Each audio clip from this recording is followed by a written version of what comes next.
On this episode of Money Matters with Jim Doyle, outside factors often influence financial decisions. Claire Sutton, Deborah Brakely, and Marina Adshade take a look at the psychology of money. Plan more, worry less. This is Money Matters with Jim Doyle.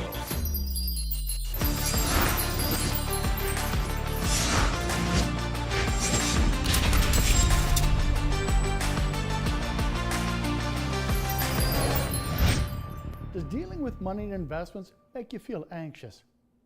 Does the mere thought of being responsible for financial decisions raise your blood pressure? Are you one of many who feel financial shame around your lack of money knowledge, previous investment decisions, or lack of financial success? We're in for a lively one today as we talk about money and investments, the psychology of money. But first, I sent Paige to pull the Band-Aid off, talking about money and investments. Does dealing with money and investments make you nervous? Not really. Okay, why not? That's my field of expertise right now. I'm in venture capital. So, Okay, interesting. So raising money and dealing with money is something I do on a day-to-day basis. No, not at all. I'm sorry. Tell me more about that. I'm privileged. If you have some money, I think, it's easier to spend than to invest. So, no, I'm not the nervous type about money, not at all. I like to invest and buy and shop. Investment, it could be scary thing. So I lost lots of money before in stock market. So, but if you just want to put in a bank, I guess should be okay. A little, not too much. But I retired at 57. I'm not going to reveal my age now, but fortunately I had a pension, which helped. We've both invested through the stock market, so we've done reasonably well. Isn't the confidence we're seeing great? But as a financial planner, I've met with hundreds of people over the years who just don't have that confidence. For those who think they have little control over their financial future, is there a tendency to disengage? Marina? Yeah, so it's interesting when we think about money, people plan for different things. A lot of people plan for their retirement, and I think that's what we're seeing in these people that we see on the street. People want to plan for their education, buying cars and things like that. And I think that that's where the disengagement happens, because a lot of these things are off in the future. So Deborah, that financial confidence, what are your thoughts on it? Well, my thoughts are that if you don't have a background in money and money management, then you can feel very overwhelmed by even dealing with numbers and what to do with money. And then you can feel ashamed and embarrassed and quite fearful about, what do I do with money? I don't understand. Is money really a four-letter word? Well, I'm an economist, so we all love money, right? But so it's not really a four-letter word, but actually in our society, it's not something that we talk about that much. We're happy to talk about politics and religion and other things, but actually as a group, we don't necessarily sit around and talk enough about money, about what our plans are and how we spend it, how we save it, how we invest it. It's a little bit of a taboo topic. To take the first steps to reduce money anxiety, consider building a written financial plan. We'll be right back. It might be a judgment of one relative to their wealth. It means you're probably spending money before you have it, or you don't have enough for the future.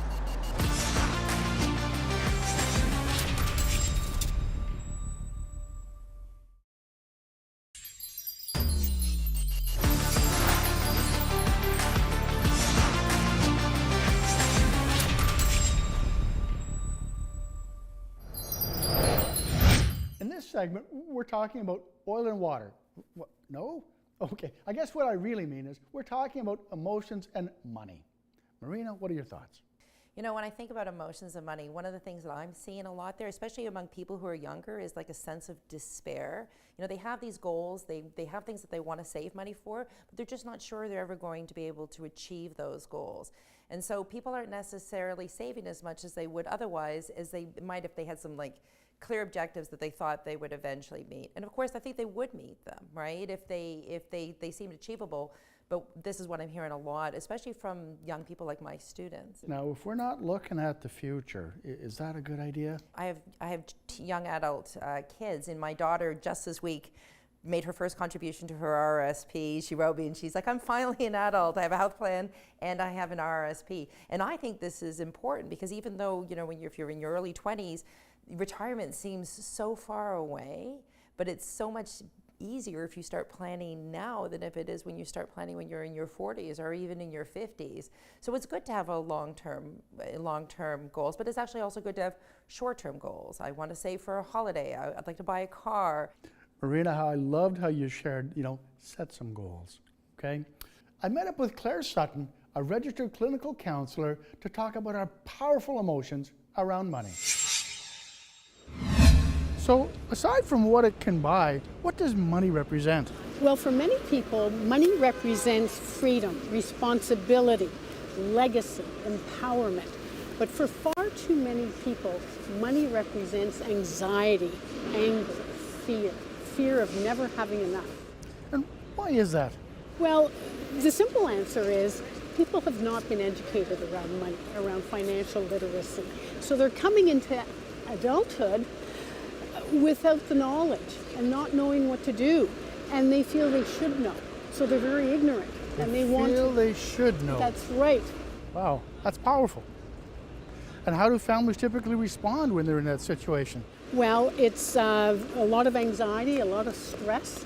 The anxiety about finances permeates every area of their lives to the point where it causes so much stress within actually all members of the family, not just the parents, the children as well. Well, who knew money had so many aspects to it? When we frame money from the perspectives of freedom, legacy, responsibility, keeping up with the Joneses, or even the fear of being judged, how does this influence our decision making? Deborah? Well, if we can take time to self-reflect and think about what does money actually mean to me, then money can be a friend.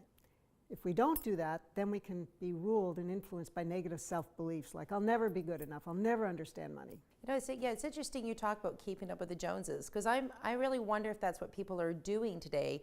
I think that what people want is freedom. I think they want to be able to make choices about how long they work for, where they get to travel the world, those types of options. And that's just choices is what people are looking for rather than money. I don't think that anybody's really made particularly happy with a certain bank balance other than the fact that it gives you security. So to me, that's what it is. It's about having options about how you will live your life.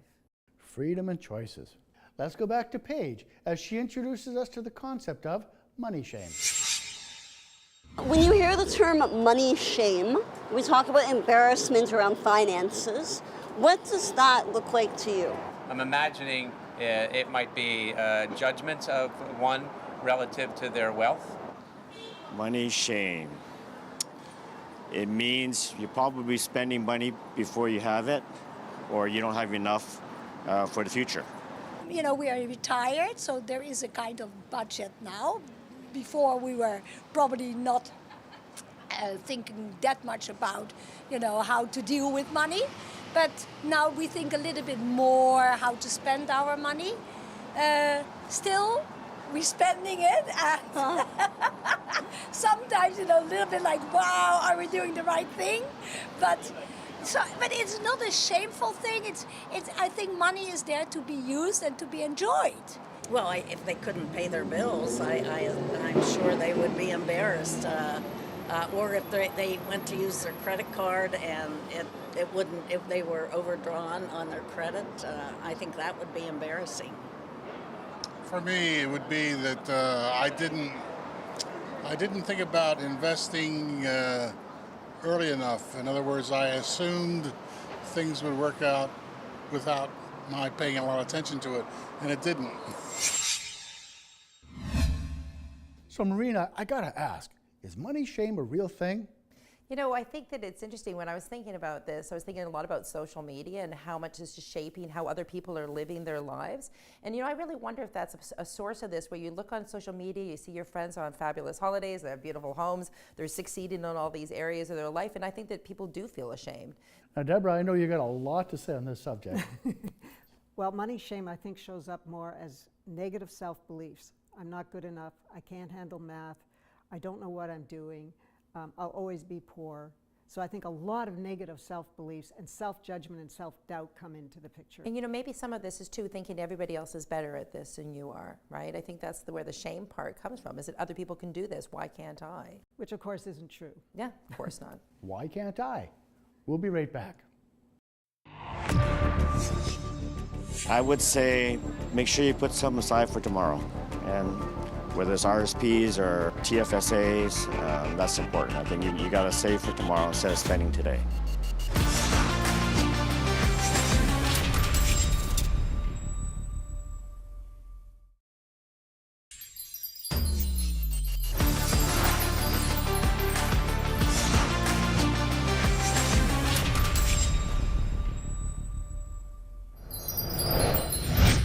Welcome back. As a planner, it's not uncommon, having earned our clients' trust, for them to open up and share anxiety about running out of money. Where does that come from, Deborah? Well, it comes from that basic anxiety and lack of trust in ourselves and lack of belief in ourselves that we can actually manage money and learn about money and become literate about money and find somebody who can help us understand more about what's underneath the decisions we've made and how we can move forward and change that up. Yeah, education, I'm an educator, this is what I do, and I think that we really need to think in terms of lifelong education. We don't get this training in school. In the grade 10 when we take some life skills course, they don't teach us enough about financial literacy, so we have to take it upon ourselves. We consult with experts on all areas of our lives. We hire a personal trainer, we go to the gym, we talk to people about our diet and other things. Why not talk to people about our personal finances? Oh, you're my new best friend. That's great advice. Well, and what about actually taking time to reflect on what are the values that are important to me? Is generosity important to me? So in a way, developing an inner wealth of who am I? Who's my true self? And what are my values? What is it that has meaning for me in this life? Let's go back to Paige for some thoughts on helping you worry less about money. So worrying about money is huge. What is one tip you might have to help people feel less stress around their finances? Well, money takes place over a long period of time. It takes a long time to build wealth, and you don't have to start with much. You just have to be consistent about it. The sooner you start, the sooner you'll find yourself in a place of comfort. I would say make sure you put some aside for tomorrow. And whether it's RSPs or TFSAs, that's important. I think you got to save for tomorrow instead of spending today. And the other thing that concerns me is inflation, and we can very readily, at least in the States, we can get into inflation, and of course that can wipe you out. Just spend within your limit. Pay your credit card, and if you can't afford it, just don't buy it. Some sage advice. Save for tomorrow instead of spending today, and spend within your limits. We all know this stuff at our core, but why do we fight it? Marina? I think that we've touched on this about what we know and where our confidences lie in terms of the psychology of money. And I think that that's really where the secret is, talking to people about money, trying to figure out what it is that we want in our lives and how to move forward. What would you say with regards to goal setting? First of all, before we do goal setting, we need to actually know what we want, what's important to us, what is our vision, and then unpack some of the negative feelings and emotions and thoughts that get in the way and actually approach those with non-judgment. And what are your thoughts on that, Marina? One of the things that we see this coming up in the conversations with people on the street is people actually, besides not understanding their own personal finances, it's good to understand generally what's going on in the world. And again, I'm an economist, so of course I'm always going to say, look at the economy, right? We went to Claire to talk about something that's uncomfortable. How to build comfort around your personal finances. So why do people feel anxious around making money or investment decisions? That's a good question, Jim. Money and investments are two different things. They need to have money left over to make the investments. And the simple answer is that people feel anxiety because they don't understand money, the management of money, and they surely don't understand investments. How does responsibility play into this? Well, Responsibility plays in that they need to take charge of their lives. They need to be able to manage their lives effectively. And unless they understand money and investments, this is a marathon, a long-term plan, then they will not get to their lifelong goals. Now, I've heard people tell me before, Jim, I just hate this money stuff. What would you suggest for them? To get help, to seek out the right advisors, to learn as much as they can about money, to interview several advisors and find one that connects with them, that will take the time to explain what it is about money and what investments are and how they can minimize their debt. It's never too late, Chip. Investing in the relationship? Absolutely investing in the relationship. You have to have a relationship of trust. I mean, this is your hard-earned money. And to have a plan, you need someone who's going to help you execute that plan. That's powerful advice. I like the bit that says, create and execute a plan. What advice would you offer to help people feel less stress around their money choices? Well, the first thing that came to mind was take more deep breaths. And again, unpack any negative self-beliefs and emotions that are going to get in your way of actually approaching money with your thinking brain and your logic brain. Do you think we know that we have these beliefs? I think so. My advice here would be to take a long run perspective. Understand that sometimes you have bad days and sometimes you have good days. It's like being on a diet or something like that, where you have to, think in a long term. And I think that actually would alleviate a lot of stress. Build your financial literacy. Where do you suggest people start? I mean, there's lots of good online sources. It's really important to know in Canada what the options are for us, for the tax-free savings account, the RRSP. I think that's where I would start, is to figure out those things which I think are kind of low-hanging fruit for investing. I love where you're going with this. Deborah? If you feel intimidated by reaching out to a financial professional, then maybe just start from one of your friends who you trust, who you can actually talk to about your money situation. Wonderful advice. You know what? We're going to be right back. Taking those first steps seem quite daunting. There's a lack of control, a lack of responsibility, which stems from a lack of knowledge on what to do and who to trust.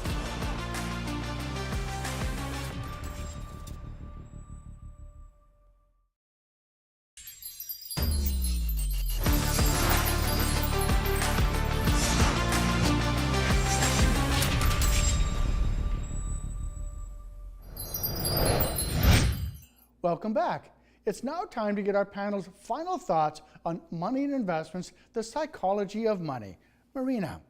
I think my final thoughts here is that the best idea is to take a whole life perspective. Spend some time thinking about what your short-term goals are, your medium-term goals are, your long-term goals, and think about how you want to reach them and set reasonable limits. I think that a lot of problems that people run into that cause a lot of stress is always focusing on that short run, paying that credit card bill, paying that mortgage payment, not thinking long run enough. People spend, more time planning their 2-week vacation than they spend planning their futures. So, Deborah, what are your final thoughts? My final thoughts, and to build on what Marina's mentioned already, is to take a holistic approach to money and money management. That is sort of on the material level, what are my goals? On the cognitive level, what are my thoughts and beliefs?